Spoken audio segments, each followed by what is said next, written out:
Arriba de la montaña, en lo más alto, tan alto que casi se podía tocar las nubes, vivía el guardián del valle. Era nuevo en aquella montaña, pero sabía que tenía que vigilar todo lo que estaba a su alrededor. De vez en cuando se agotaba y echaba una cabezadita. Otras veces sucedían tantas cosas a la vez que de querer verlo todo le entraban pequeños mareos. Nada que una siestecilla no solucionara. Y así pasaban los días, hasta que llegó el verano.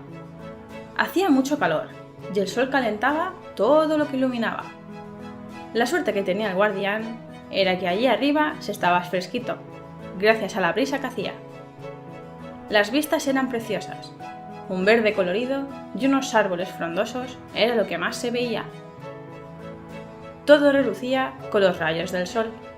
Los días pasaban y los verdes brillantes se apagaron, dando paso a los naranjas, rojos y amarillos. El otoño había llegado. Pero la vista no desagradó al guardián. El colorido era muy bonito y la temperatura era más cómoda. Sí, señor, el otoño era una buena estación. Pasaron los días y el guardián estaba tan a gusto que las siestas aumentaron de forma considerable. Un día, al despertarse de la siesta, algo frío y mojado le cayó. Levantó la mirada y todos los colores se habían ido. Los árboles se habían vuelto negruzcos y delgados, pues ninguna hoja cubría sus ramas. El verde brillante era oscuro, y mirase donde mirase, todo tenía una capa blanca de eso frío y mojado que le había caído. El invierno había llegado. Hacía mucho frío, y cada vez tenía más sueño. Se despertaba de vez en cuando para comprobar que todo seguía en orden, pero luego se volvía a dormir.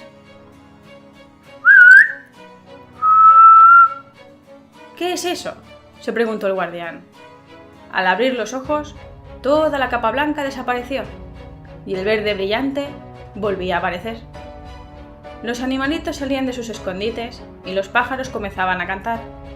La primavera había llegado.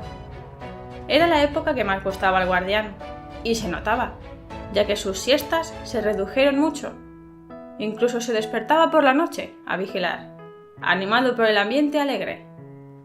Y así pasaron los años, vigilando de estación en estación, unas más y otras menos. ¡Mamá! ¡Dame una moneda, que se ha apagado! Y el guardián siguió vigilando.